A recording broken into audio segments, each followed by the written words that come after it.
बिस्मिल्लाहिर्रहमानिर्रहीम। अस्सलाम वालेकुम। कैपिटल टॉक में खुश आमदेद। पाकिस्तान की सियासत में हलचल बढ़ती जा रही है। कुछ हलचल आपको नज़र आ रही है, कुछ हलचल पर्दे के पीछे है, और जैसे जैसे वक्त गुजरेगा 3 मार्च करीब आएगा तो इस हलचल का जो रिज़ल्ट है ये आपके सामने आ जाएगा। हुकूमत भी कह रही है कि हम सरप्राइज़ देंगे, अपोजिशन भी कह रही है कि हम सरप्राइज़ देंगे। कौन सरप्राइज़ देता है इसका फ़ैसला जो है वो अब ज़्यादा दूर नहीं है, लेकिन कुछ सरप्राइजेज जो हैं वो हमें मिल रहे हैं। आज इमरान खान साहब जो हैं उन्होंने एक जो सेनेट का टिकट है वो तब्दील कर दिया खैबर पख्तूनख्वा से। वहाँ पर उन्होंने टिकट जो है वो दे दिया है नजीबुल्लाह खटक साहब से लेके लियाकत रकई साहब को। इससे पहले उन्होंने बलूचिस्तान में भी एक टिकट तब्दील किया था, लेकिन जो सिंध से टिकट है वो उन्होंने तब्दील नहीं किया, और फैसल वाडा ही वहाँ पे पाकिस्तान तहरीक इंसाफ के उम्मीदवार रहेंगे। तो ये खैबर पख्तूनख्वा और बलूचिस्तान से टिकट तब्दील कर दिया है, सिंध से तब्दील नहीं किया। पंजाब में कोई ज़्यादा एतराज़ात सामने नहीं आए, और आज तहरीक इंसाफ की तरफ से साबिक वज़ीर आज़म यूसुफ रज़ा गिलानी के कागजात नामजदगी पर एतराज़ भी कर दिया गया है। इससे एक सवाल पैदा हुआ है कि अगर यूसुफ रज़ा गिलानी साहब इतने मजबूत उम्मीदवार नहीं है तो तहरीक इंसाफ जो है वो उन पर एतराज़ात क्यों करिए, कहीं वो खौफजदा तो नहीं होगी।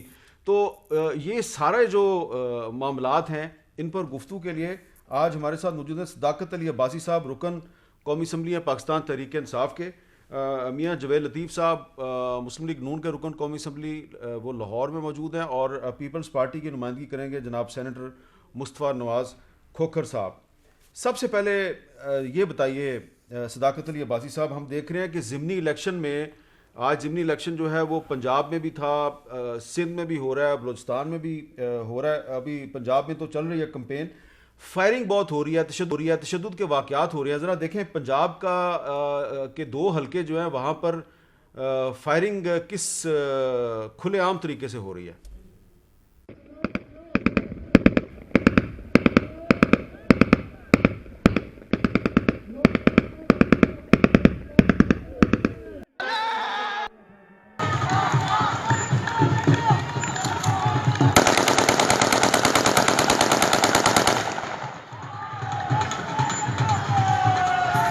और जो एक ज़िमनी इलेक्शन सिंध में हो रहा है उसमें तहरीक इंसाफ पर भी इल्ज़ाम लगाया जा रहा है कि उसने भी फायरिंग की है, पीपल्स पार्टी पर भी इल्ज़ाम लगाया जा रहा है उसने भी फायरिंग की है। ये जो तशद्दुद है, फायरिंग जो होती है, ये लोग खुशी मनाने के लिए करते हैं, खौफजदा करने के लिए करते हैं सदाकत भाई साहब, लेकिन तहरीक इंसाफ जो है उसके बारे में ये लोग जो है उनको ये तवक्को नहीं थी कि तहरीक इंसाफ की तरफ से भी ज़िमनी इलेक्शन की इंतखाबी मुहिम में इस तरह फायरिंग की जाएगी। आपने देखा आपकी पार्टी के झंडे नज़र आ रहे हैं, दरमियान में एक बंदा खड़ा होकर फायरिंग कर रहा है। मीर साहब बहुत शुक्रिया, आपने प्रोग्राम में बुलाया। बिल्कुल आपने ठीक असम्पशन है आपकी, ये ठीक मफरूज़ा है आपका। कोई भी इंडिविजुअल ज़ाती हैसियत में कोई अगर फायरिंग करता है तो मेरा ख्याल है उसके खिलाफ कार्रवाई होनी चाहिए, और तहरीक इंसाफ का कोई ओहदेदार, कोई MNA का कैंडिडेट उसकी सपोर्ट नहीं करेगा। कोई आदमी भी असला लेके आता है तो इंतज़ामिया का काम है कि उसके खिलाफ जो कानून के मुताबिक कार्रवाई करे। ज़ाहिर है हम सारे पाकिस्तान के सब लोगों को या सब कारकुनों को या सब सपोर्टर्स को तो हम इंडिविजुअली नहीं रोक सकते, लेकिन आपकी बात से कोई दूसरी राय नहीं है कि जो इंतज़ामिया है, जो CPO है, जो RPO है, DPO है, उसका काम है कि ऐसे लोगों की निशानदेही करे और उनको उनके खिलाफ कार्रवाई हो, और हम आई एम श्योर होगी। हमें कोई रिपोर्ट मिलती है किसी जगह पर भी इस तरह की फायरिंग की, अगर हम RPO को या अगर IG को भेजें तो फौरी वो रिपोर्ट देते हैं कि जी पर्चा हो गया। अच्छा मुस्तफा नवाज खोखर साहब, आज कराची में भी इस तरह का एक वाक़या हुआ है, और पीपल्स पार्टी ने इल्ज़ाम लगाया है हलीम आदिल शेख साहब पे, जो तहरीक इंसाफ के रहनुमा है, उन्होंने इल्ज़ाम लगाया पीपल्स पार्टी पे, जिसने भी किया है। ये जो हमारे सियासी जलसे जुलूसों में इंतखाबी मुहिम में फायरिंग का कल्चर है, ये कैसे ख़त्म हो सकता है? शुक्रिया मीर साहब।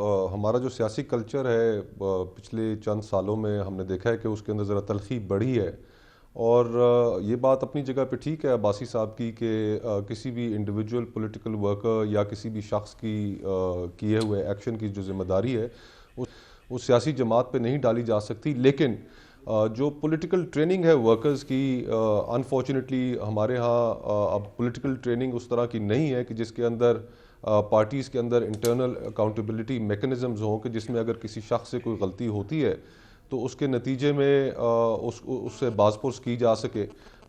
ये एक अनफॉर्चुनेट हकीकत है हमारी हमारी सियासत की, और उसमें मेरे से भी माजी में गलतियां हुई हैं, मैं एक्सेप्ट करता हूँ। लेकिन हमें बेहतरी की तरफ जाना चाहिए। इस तरह के जो चीज़ें हैं उसको कंडेम करना चाहिए और इस्लाह की तरफ बढ़ना चाहिए। जब पॉलिटिकल लीडरशिप्स अपने कारकुनान को और पता चलेगा, एग्जांपल्स होंगी, तो फिर शायद इस तरह की चीज़ों की रेपिटेशन नहीं होगी। जी जावेद लतीफ़ साहब, ये जो फायरिंग है हमने देखा है कि पंजाब के कुछ हलकों में भी हो रही है, सिंध में भी हो रही है, इससे पहले भी फायरिंग होती है।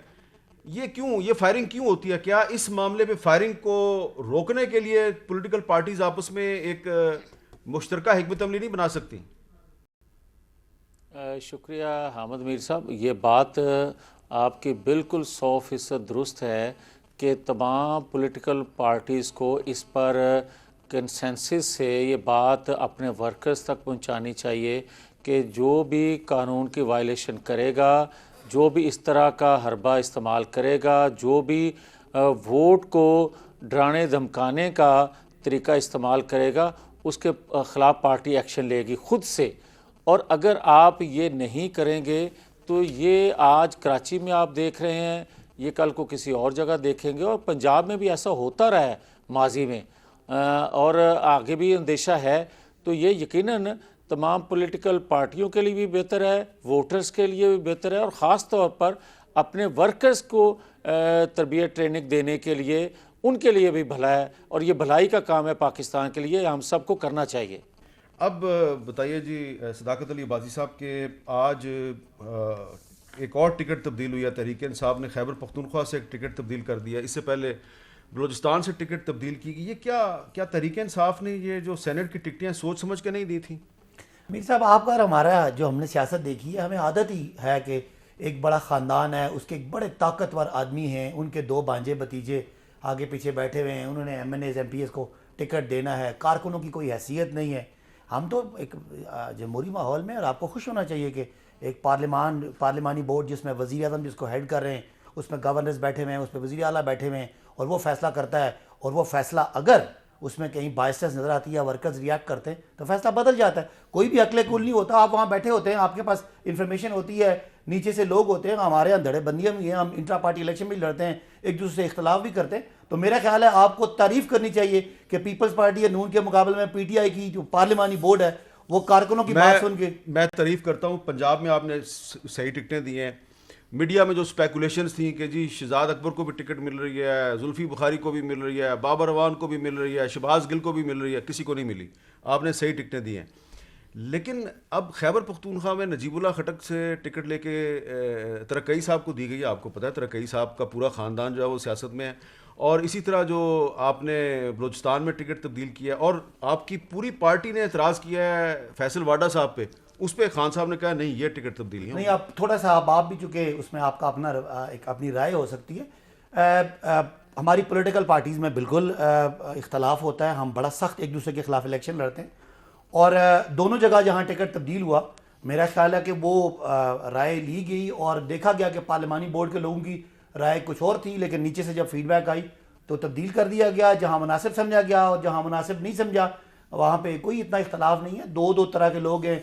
अगर फैसल वाडा की बात करते हैं कि उनके हक में भी बहुत सारे लोग हैं और बहुत सारे लोग उनसे इख्तलाफ भी रखते हैं, तो ये तो जमहूरियत है। और अल्टीमेटली मैं आपको एक बात यकीन दिलाता हूँ, जिस दिन ये टाइम ख़त्म हो जाएगा ना, उस दिन PTI भी बड़े सुकून से होकर बैठ जाएगी। इस तरह की धमकियां अपनी क़यादत को लगाते रहते हैं कि जी नहीं होगा तो ये कर देंगे। मेरा नहीं ख्याल। अच्छा, अब जी वो हमारा एक जमहूरी कल्चर है जो शायद पाकिस्तान को आदत नहीं है। ज़ाहिर है आपने देखा कि भुट्टो ख़ानदान है, उनके आगे उनके ख़ानदान के बाकी चश्मो चरागी हमेशा पार्टियों को गाइड करते रहे। इधर नवाज शरीफ साहब हैं, इनके आगे ख़ास एक ग्रुप है।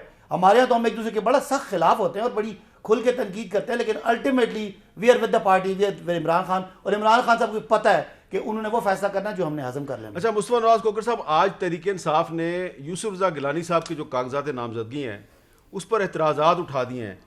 तो ये यूसुफ रज़ा गिलानी साहब जो हैं, इनके कागजात नामजदगी पे जो एतराज़ उठाया गया है, इससे क्या ये तासुर लिया जाए कि वो एक मजबूत उम्मीदवार है, या ये तासुर लिया जाए कि वो बड़े कमज़ोर उम्मीदवार हैं और उनको कागजात नामजदगी दाखिले नहीं करवाने चाहिए थे? देखिए, तासुर तो बाहर तो और यही उभरेगा कि हुकूमत एक हमेशा कंफर्टेबल पोजीशन में होती है। हुकूमत कह रही है कि उसके पास एक सो कॉल्ड मेजॉरिटी है नेशनल असेंबली में, तो उनको किसी भी सूरत खौफ का इजहार तो नहीं करना चाहिए। जो उन्होंने एतराज़ दाखिल किया है उससे तो यही अंदाज़ा होता है कि कहीं कुछ न कुछ खौफ की अलामात ज़रूर है। ये उसी का एक नतीजा है। और जो एतराज़ भी दाखिल किया वो भी एक बड़ा फ्रिवलेस किस्म का है। उनके यूसुफ रज़ा गिलानी साहब के जो लॉयर्स हैं वो रिटर्निंग ऑफिसर के सामने इसको कंटेस्ट तो ज़रूर करेंगे और इसका जवाब भी देंगे, लेकिन जहाँ तक मेरे इल्म में है जो एतराज़ दाखिल किया गया है वो उनकी सज़ा से मुतल्लिक है जो उनको till rising of the court दी गई थी और आज से कई साल पहले दी गई थी जब वो वज़ीर आज़म थे। और ये एतराज़ इस वक्त दाखिल कराना जबकि 2018 का इलेक्शन वो कंटेस्ट कर चुके हों और जो उनकी डिस्क्वालिफिकेशन थी वो ख़त्म हो चुकी हो, तो इसके अंदर एक फ्रिवलेस ही नज़र आता है कि बस किसी न किसी तरीके से कोई रोड़ा अटकाया जाए। और जिस तरह मैं पहले कह रहा था कि लगता बज़ाहिर यही है कि कुछ थोड़ा बहुत खौफ का शिकार है हुकूमत के, शायद वो मेजॉरिटी जो वो क्लेम करते हैं वो ना दिखा सकें इन सेनेट इलेक्शंस में। अच्छा ये बताएं मियां जुबैर लतीफ़ साहब के वो सरप्राइजेस की बात हो रही थी, आप भी कह रहे थे दिसंबर के महीने में कि जनवरी में सरप्राइज मिलेगा, बिलावल साहब ने भी कहा किसी को कोई सरप्राइज नहीं मिला। अब सेनेट के इलेक्शन के हवाले से फिर सरप्राइजेस की बात हो गई है। अब आपकी क्या प्रेडिक्शन है, सेनेट में अपोजिशन की तरफ से कोई सरप्राइज आएगा या हुकूमत एक दफ़ा फिर आपको वैसे ही सरप्राइज देगी जैसा चेयरमैन सेनेट के खिलाफ तहरीक अदम एतमाद के दौरान आया था? मैं एक हामिद मीर साहब गुजारिश कर दूं कि जो भी हुकूमत वक्त होती है उसके पास क्योंकि रियासती इदारे होते हैं, ये जो सरप्राइज़ की बात है ये कोई टाइम थोड़ा आगे पीछे हो जाता है, ये बात दुरुस्त है। वो उन्होंने अपने रियासती इदारों को इस्तेमाल करके सरप्राइज़ आगे पीछे कर लिया है टाइम से। मगर मैं जो आपको अर्ज़ करना चाहता हूँ, अभी आप बात कर रहे थे सेनेट के इलेक्शन की और टिकटों की, तो अगर इजाज़त दे दें माजरत से मैं सदाकत से ये कहूँगा कि जो बात की जा रही थी ना अब्दुल कादर के हवाले से, जो ढूंढ के लाए थे हामिद मीर साहब उन्होंने उसका बैकग्राउंड बताया था और अगले दिन स्टेटमेंट आ गया था प्राइम मिनिस्टर साहब की तरफ से कि मुझे भी ऑफ़र की जा रही है 70-80 करोड़ की एक टिकट की। तो दूसरे दिन अब्दुल कादर का अनाउंस कर दिया गया और तीसरे दिन उससे वापस ले लिया गया। जब अवामी प्रेशर आया, और आज भी एक प्रेशर है जिसकी वजह से ये रद्दो बदल हो रही है, मगर ये एक हकीकत है कि टिकट जो दिए जा रहे हैं वो पैसों से दिए जा रहे हैं, वो मेरिट को पीटीआई को देखकर नहीं, इसलिए कि इनके अंदर को जो बगावत है वो रुकने का नाम नहीं ले रही। और उसकी दूसरी दलील ये है ओपन बेल्ट के ज़रिए इंतखाब कराने पर जोर देने की वजह हुकूमत वक्त की। अच्छा, अब सदाकत भाई साहब अब इसका आप जवाब तो देंगे, लेकिन ये आप ये नहीं समझते कि अगर अब्दुल कादर साहब को टिकट दे दिया था तो फिर उन्हीं के पास रहने देते ताकि इनको ये एतराज़ करने का मौका ना मिलता? पहले तो आपने जो सरप्राइजेस की बात की, आपको पता है ये पीडीएम, अगर पीडीएम की बातों पे होते आज तो असेंबली टूटी होती, सेनेट असेंबली होती ना, ये इस्तीफे दे के घर जा चुके होते। आप जो आप बात कर रहे हैं ज़िमनी इलेक्शन की, वो तो लड़ना नहीं था। बिलावल साहब ने कहा था कि जनवरी में जाएगी, मरियम साहब ने कहा था आर या पार करेंगे, वो तो आप पता नहीं इनसे पूछें, मुनासिब नहीं है कि मैंने कहूँ कि इनके वो बयान कहाँ गए। फिर इन्होंने हमें पिछले बजट में कहा था कि सरप्राइज़ दे रहे हैं, फिर उन्होंने फैटस में सरप्राइज़ देना था, फिर उन्होंने सेनेट के इलेक्शन में जो वो अदम एतमाद था सरप्राइज़ देना था। तो बेचारे खुद सरप्राइज़ ही हो रहे हैं। तो जहाँ तक इनका है कि मैं तो बात बड़ी वाज़ेह कर चुका हूँ कि यही तो जमहूरियत है जिसकी आपको आदत नहीं है कि बड़े मियाँ साहब ने कह दिया तो आमीन नहीं है। यहाँ लोग अपने आप को किसी ख़ानदान का पैरोकार की बजाय जमहूरी पार्टी का समझते हैं और अपना जमहूरी हक इस्तेमाल करते हैं और उनकी हक की बात सुनी जाती है। आपके ख्याल में तमाम टिकटें मेरिट पे दी गई हैं? आप मुझसे पूछ रहे हैं नॉर्थ पंजाब का मैं प्रेसिडेंट हूँ, वहां से सैफुल्लाह नियाजी को टिकट दी गई जो पहले दिन से नहीं, पंजाब वाली तो मैं कह रहा हूँ ठीक है। सेंटर पंजाब से सुन तो लेना थोड़ा, उनको उन्होंने कहा सारे पैसों से दिए। चौधरी इजाज हमारा सेंटर पंजाब के प्रेसिडेंट है, उनको टिकट दिया गया, जाए उनकी हिस्ट्री चेक करें। ओन अब्बास बप्पी हमारा जनरल सेक्रेटरी मुंतखब हुआ था साउथ पंजाब से, उनको टिकट दिया गया। डॉक्टर जरका को टिकट दिया गया, चेक कर लें उनकी क्रेडेंशियल्स पीटीआई के कैसे हैं। बाकी लोग भी आप अगर आप शिबली फराज हैं, जीशान खानजादा। अच्छा, हुमायूं मोहम्मद साहब जो है उनका क्या मेरिट है? हुमायूं मोहम्मद हमारा पुराने हमारे साथ कारकुन है। नहीं कि वो अभी पिम्स में उनके पास एक बहुत बड़ा ओहदा है। मैं आपको उनके पास बात का जवाब दे दूं। 2009 में हमने एक शेडो कैबिनेट बनाई थी जिसमें मुझे उस वक्त एजुकेशन दिया गया था पॉलिसी, और डॉक्टर हुमायूं मोहम्मद को दिया गया था हेल्थ। डॉक्टर हुमायूं और डॉक्टर यास्मीन ने मिलके उस वक्त की हेल्थ पॉलिसी डिज़ाइन की थी। हमारा पुराना कारकुन है, बहुत अच्छा, बहुत बड़े लेवल का सर्जन है, पाकिस्तान लेवल का, बल्कि पाकिस्तान से बाहर भी उसने बड़ा काम किया है। तो वो हमारा एक पार्टी का पाकिस्तान लेवल का सर्जन है। हाँ है, टेक्नोक्रेट है। और उसके बाद उसने बहुत सारे अस्पताल भी, यहाँ सरकारी अस्पतालों में भी काम करता रहा। और ये मैं इसलिए कह रहा हूँ कि ये कुछ अर्सा पहले ये जो मुस्तफा नवाज खोखर साहब है, इन्होंने हुमायूं मोहम्मद साहब के बारे में कोई एक बात की थी जिसपे शिबली फराज साहब नाराज हो गए थे। इन्होंने कोई वैसे और ही बात की थी, पता नहीं वो बात बाद में मुस्तफा नवाज खोखर साहब और शिबली फराज साहब के दरमियान तय हुई या नहीं हुई, लेकिन मैं जरा सुनवाता हूँ आपको कि क्या बात हुई थी, सुनाइए। डॉक्टर हुमायूं साहब जिनका आपने जिक्र किया अपनी रिपोर्ट के अंदर उन्होंने दिखाया, उनकी शनासाई की एक वजह ये भी है कि इमरान खान साहब के जो बाल लगाए थे वो उन्होंने लगाए थे। यार छोड़ो, अच्छा, ये मुझे नहीं था पता। और इकरबा परवरी, अब गिलानी साहब एक जिनके रेस्टोरेंट में जाकर खाना खा, is it not true? Is it not true? No, it's not true. It's And I not don't true? think that you should bring in personal things. If he is, अगर उसने ट्रांसप्लांट किया, don't scream at me Shibli भाई, मैं आपको respect करता हूँ, ये काम ना करें। नहीं छोड़ूंगा इस बात आप मुझे ना छोड़ें, आए करें जो करना करें। मैं आप बड़े भाई हैं, आपकी इज्जत करता हूँ, आप ये इस तरह बात करेंगे? आप बिल्कुल, आपने एक जाती बात, आप करें जो आपने करना है, मैं आपको चैलेंज कर रहा हूँ। मुस्तफा नवाज खोखर साहब, आप कह रहे हैं कि जी इन्होंने क्योंकि बाल लगाए थे प्राइम मिनिस्टर साहब के, इसलिए इनको पिम्स में लगाया गया। अब आप यही कहेंगे कि इनको टिकट भी इसीलिए मिला है, लेकिन सदाकत अली अब्बासी साहब बता रहे हैं कि ये तो 2009 से पार्टी के वर्कर हैं, तो आपने इन पर इतना गलत इल्जाम क्यों लगा दिया? हामिद भाई, उस प्रोग्राम के बाद मैं और शिबली भाई गए, मैंने उनसे, मेरे बड़े भाई हैं, मैंने उनसे माजरत की कि अगर मेरे से कोई तल्ख कलामी हुई है, मैंने आपके एहसासात मजरूह किए हैं तो मुझे माफ़ कीजिए। और उन्होंने फिर इसी तरह एक बड़े भाई होते हुए उन्होंने भी मुझे कहा, यही बातें की। और हमने जिस तरह आपके प्रोग्राम के अंदर हमने उठते हुए कहा था कि हम एक दूसरे के साथ चाय पिएंगे, हमने चाय एक दूसरे के साथ पी and we put it behind us. बुनियादी बात ये हामिद भाई के जो मेरिट क्या है आखिरकार एक शख्स का सेनेटर के उसको टिकट दिया जाए, उसको मुंतखब कराया जाए। पार्टीज़ लॉयल्टी भी देखती हैं, लेकिन साथ ही साथ थोड़ा सा मेरे ख्याल से इस चीज़ के ऊपर भी तवज्जो होनी चाहिए कि बुनियादी जो काम है किसी भी सेनेटर का या पार्लियामेंटेरियन का, नेशनल असेंबली के बारे में तो आप नहीं कह सकते, उसमें तो पॉपुलैरिटी है कॉन्स्टिट्यूंसी के अंदर, लेकिन एक कानून साजी का जो प्राइमरी रोल है, जो कमेटीज़ के अंदर अगर आप होंगे, आपकी वहाँ पर जो आपकी पार्टिसिपेशन है वो आप कितने बेहतर तरीके से उसको अदा कर सकते हैं। अगर कानून साजी के अंदर कोई अपना एक एक्सपर्टीज़ लेकर आता है तो उस एक्सपर्टीज़ का पॉलिटिकल पार्टीज़ को और फिर लामाला पार्लियामान को और मुल्क को भी फ़ायदा होता है कि जिसके अंदर वो ऐड कर सकते हैं। ठीक है। अगर सिर्फ लॉयल्टी अगर आप देखें और लॉयल्टी के ऊपर कोई साहब वहाँ पर हों और वो कानून साजी के अमल में कोई कंट्रीब्यूट ना कर सकें, तो मैं समझता हूँ कि तब भी ये थोड़ा सा आउट ऑफ बैलेंस डिसीजन होता है। और अगर बिल्कुल ही उनकी किसी और चीज़ को देख के लाया जाए तो प्राइमरी जॉब इज़ लेजिस्लेशन के अंदर वो कितना कंट्रीब्यूट कर सकते हैं और बाकी सारी चीज़ें फिर उसके साथ ज़िम्नी है। ये बताएं जावेद लतीफ़ साहब कि आपकी पार्टी के जो टिकट हैं उसमें एक नाम है, उसके बारे में मैं आपसे एक सवाल करना चाहता हूँ। जाहिद हामिद साहब हैं, इनको मुस्लिम लीग नून ने सेनेट का टिकट दिया है। मुझे ये बताइए कि पिछले 2.5 साल में जाहिद हामिद साहब की पार्टी के लिए क्या खिदमात हैं? आपका कौन सा जलसा था, कौन सी रैली थी जिसमें उन्होंने खिताब किया?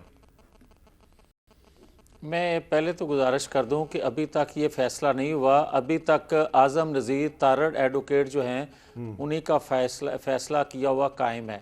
और उसके अलावा आप साजिद मीर साहब हैं, हमारे कैंडिडेट दूसरे हैं। मैंने साजिद मीर साहब पे कोई बात नहीं की। देखें, मैंने साजिद मीर साहब पे बात नहीं की। आपकी पार्टी की तरफ से जो नाम आया मैंने उसमें जाहिद हामिद साहब का नाम पिक किया और उनके बारे में सवाल किया, उसका जवाब दे दें मुझे। जी मैं वही अर्ज कर रहा हूँ कि मुशाहिदुल्लाह भी नाम है और परवेज़ रशीद भी नाम है। मैंने इनमें से किसी का नाम नहीं लिया, मैंने इन पे कोई सवाल नहीं उठाया। मैं जाहिद हामिद साहब के बारे में आपसे सवाल पूछ रहा हूँ। मैं आपसे हामिद मीर साहब ये गुजारिश कर रहा हूँ कि अभी तक इसका कोई फैसला नहीं है। आज़म नज़ीर तारड़ ही अभी तक हमारे कैंडिडेट हैं। इस पे कोई अगर बात हो रही है तो वो मेरे इल्म में नहीं है। अच्छा, तो इसका मतलब है फिर इमरान खान साहब अगर फैसले बदल रहे हैं तो वो भी ठीक कर रहे हैं, और अगर आप फैसला बदलेंगे तो आप भी ठीक करेंगे, है ना?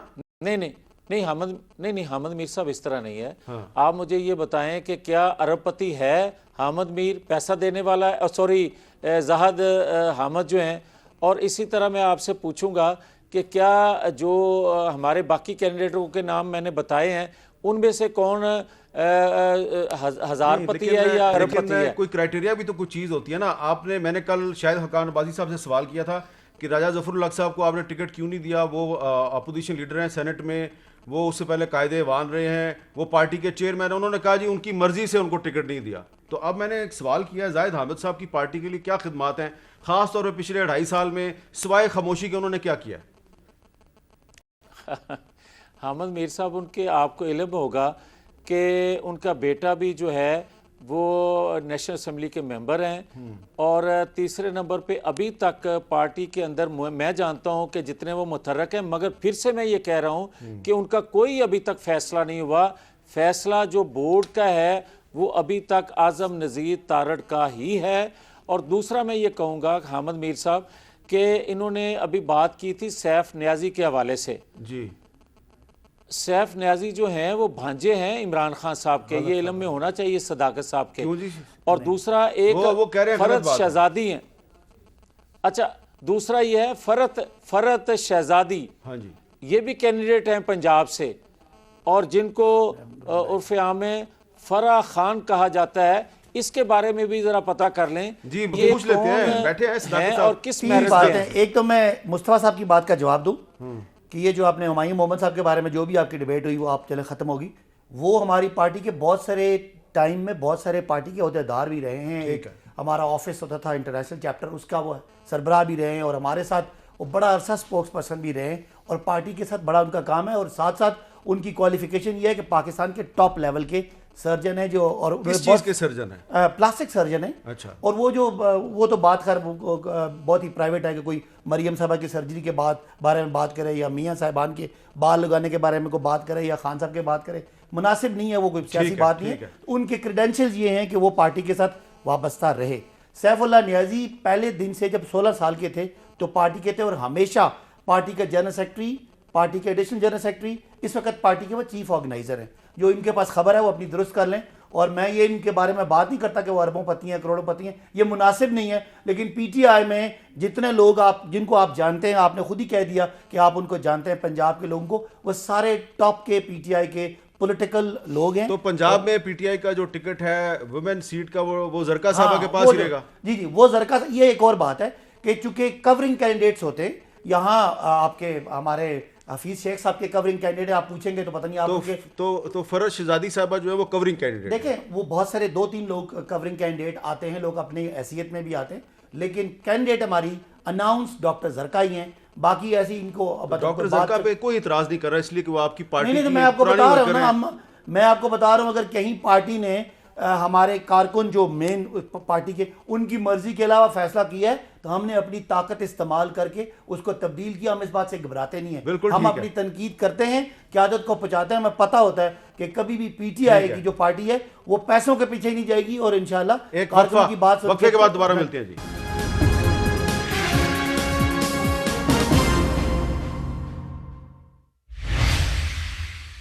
कैपिटल टॉक में दोबारा खुशामदीद। मुस्लिम लीग नून की नायब सदर मरियम नवाज साहिबा ने आज एक ट्वीट किया है जिसमें वो कहती हैं कि दुआ और उम्मीद है एक फ़र्द की ख्वाहिश पर एक जमात को रिलीफ देने और हुकूमत की डूबती कश्ती को सहारा देने के लिए पूरी अदलिया की साख को दाव पर नहीं लगाया जाएगा। आइन की वाज़ेह शिक के होते हुए नज़रिया ज़रूरत को ज़िंदा करना मुल्क, कौम और ख़ुद अदलिया के लिए बहुत बड़ा अलमिया होगा। ये मरियम नवाज शरीफ साहबा ने जो हुकूमत की तरफ से सुप्रीम कोर्ट में एक रेफरेंस दायर किया गया है, ये उस पे उनका तबसरा है। जवेद लतीफ़ साहब, आपको नहीं लगता कि ये जो तबसरा है ये एक ज़ेर समात केस के बारे में किया गया है और ये तौहीन अदालत के ज़ुमरे में भी आ सकता है? मैं मीर साहब, क्योंकि ਤੁਹਾਡਾ हर जमात के अंदर बड़ा एक तल्लक हुंदा है अंदर दी खबर दा, जो आप बात कर रहे थे ना, 5 हमारे जो कैंडिडेट अनाउंस हुए थे सेनेट के, अब मैं यकीन से कह रहा हूँ क्योंकि वक्फे में मैंने वो फिर फ़ोन करके बात की, मेरे आने से पहले वही 5 बंदे थे। और अब मैं यकीन आपको दिला रहा हूँ, इंश्योर कर रहा हूँ कि हमारे वही 5 के 5 हैं। जाहिद अहमद हमारे कैंडिडेट नहीं है, कवरिंग कैंडिडेट हैं वो। ठीक है, ठीक है, ये मैं क्लियर करता क्लियर हो गया जनाब। अब आ जाएं जो आप, बड़ी मेहरबानी, सानू उन्होंने पलड़े पीटीआई के पलड़े च ना पाना। अच्छा, दूसरा मैं ये दूसरा जो आप बात कर रहे हैं अमीर साहब, देखें बात यह है कि बदकिस्मती रही है, मैंने आपका एक कॉलम पढ़ा था अरशाद नामा, और उसमें जो अदलिया के हवाले से जो कुछ उन्होंने लिखा, आपने भी कहा कि मैं ज़बान पर लाने की पोजीशन में नहीं हूँ, तो मैं तो बिल्कुल ही नहीं हूँ।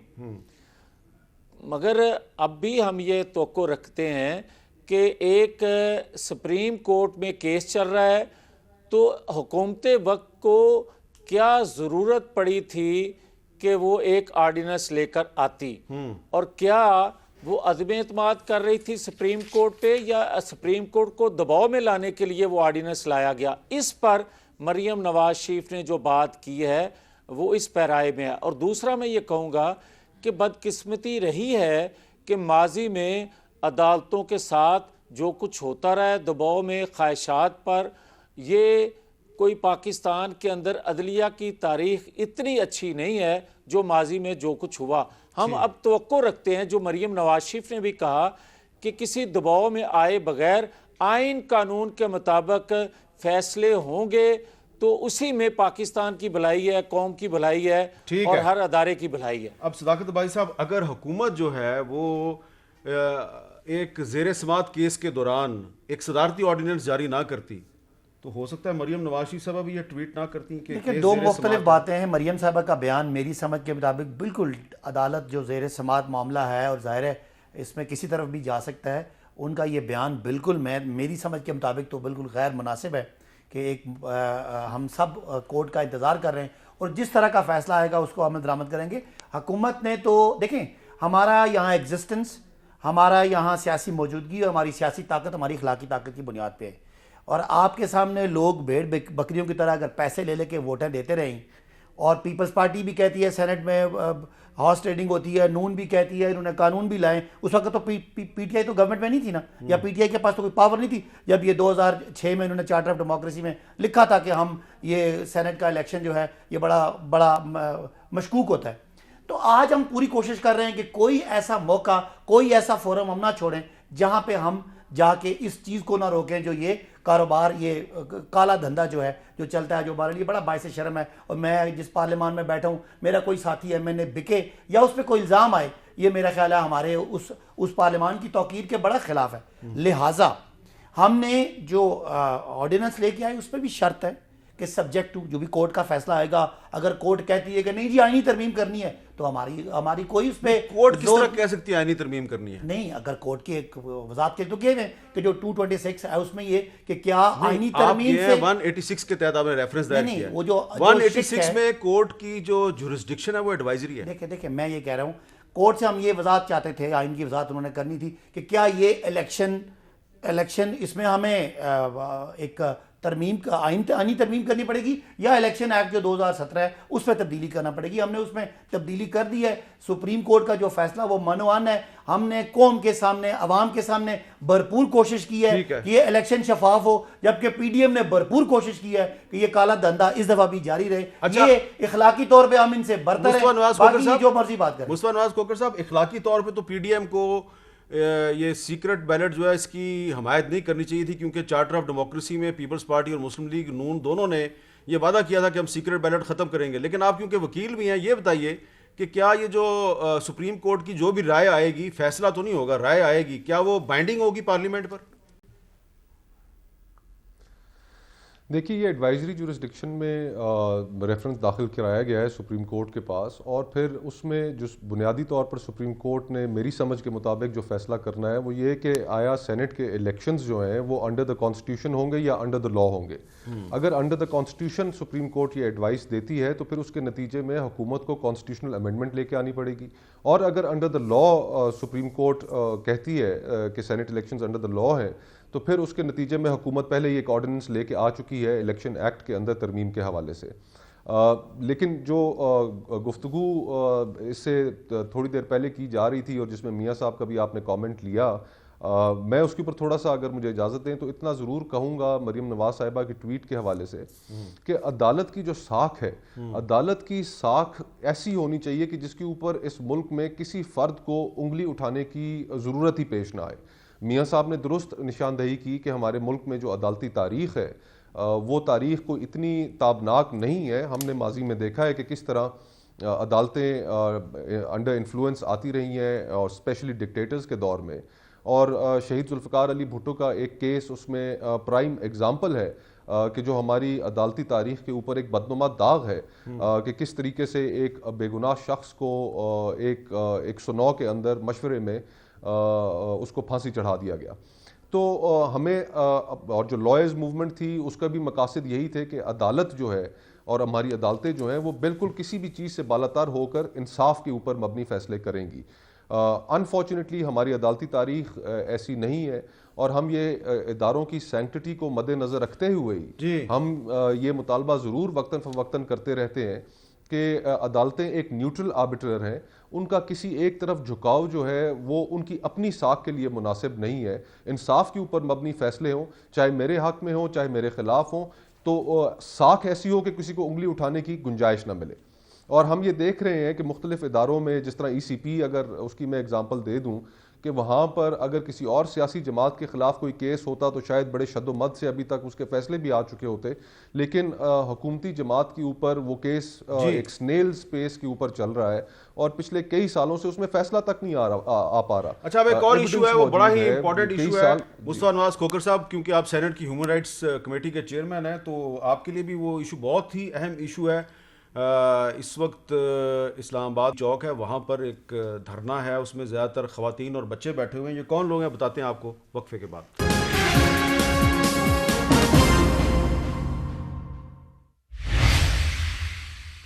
कैपिटल टॉक में दोबारा खुशामदीद। इस वक्त इस्लामाबाद में रात का वक्त है और बाहर काफ़ी ठंड भी है, और ये जो पीछे डी चौक है, यहाँ पर कुछ ख़वातीन, बच्चे और कुछ मर्द जो हैं वो धरना दे के बैठे हुए हैं। सब बलूचिस्तान से आए हैं, ये लापता अफराद के लवाकीन हैं, और इन्होंने आज दोपहर से यहाँ पर धरना दिया हुआ है। इनका मुतालबा ये है कि हुकूमत हमसे रब्ता करे, हमसे बात करे। अगर हुकूमत बात नहीं करेगी हम वापस नहीं जाएंगे। तो क्योंकि सर्दी है तो उन्होंने थोड़ी सी आग भी जलाई हुई है। आज दोपहर को जब इनका मुजाहरा जो है वो शुरू हुआ था तो क्या हुआ, और फिर इसमें कौन कौन लोग शामिल हुए, ज़रा एक छोटे से कुछ क्लिप्स देख लीजिए।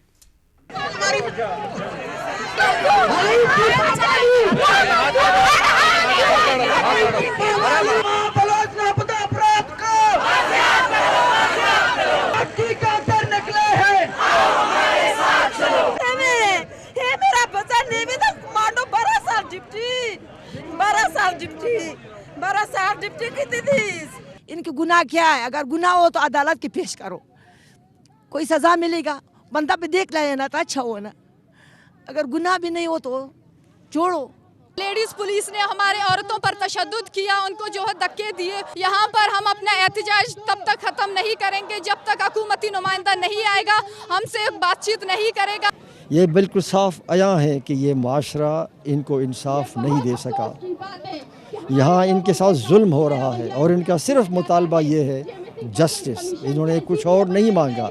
ये दहाइयों से चल रहा है और इसको मज़ीद हम चलाएंगे तो हम किसी को स्टेट का वफादार नहीं, उससे दूर ही और बेगाना ही करेंगे। हमारे शायर, उस्ताद, यहाँ तक कि मिडिल क्लास स्कूल के बच्चे भी उठा लिए जाते हैं। अकद अली बादी साहब ये बैठे हैं बिल्कुल चंद सौ गज़ के फासले पे, सबके साथ मुज़ाकरात होते हैं। सरकारी मुलाजमीन आए उनके साथ मुज़ाकरात हो जाते हैं, बाबडा के वर्कर्स आए उनके साथ मुज़ाकरात, इनके साथ मुज़ाकरात नहीं हो रहे, इसलिए कि बलूचिस्तान से आए हैं। नहीं मीर साहब, एक डेमोक्रेटिक माशरा है, इसमें लोगों का हक़ है कि वो अपनी बात करें, कोई आके अपना मुजाहरा करें, प्रोटेस्ट करें।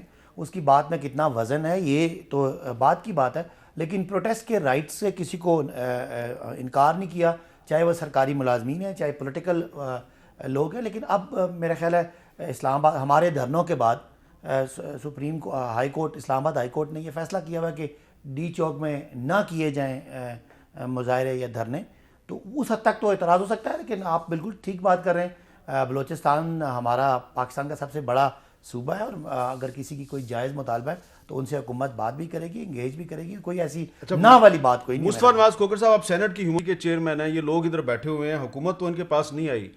फरहतुल्लाह बाबर साहब आए हैं, कुछ और लोग अपोजिशन के आए हैं, मरियम औरंगजेब साहब इनके कैंप पे भी गई थी, लेकिन ये आप नहीं समझते कि सेनेट की जो ह्यूमन राइट्स कमेटी है, कम से कम वही जाके इनकी बात सुन ले?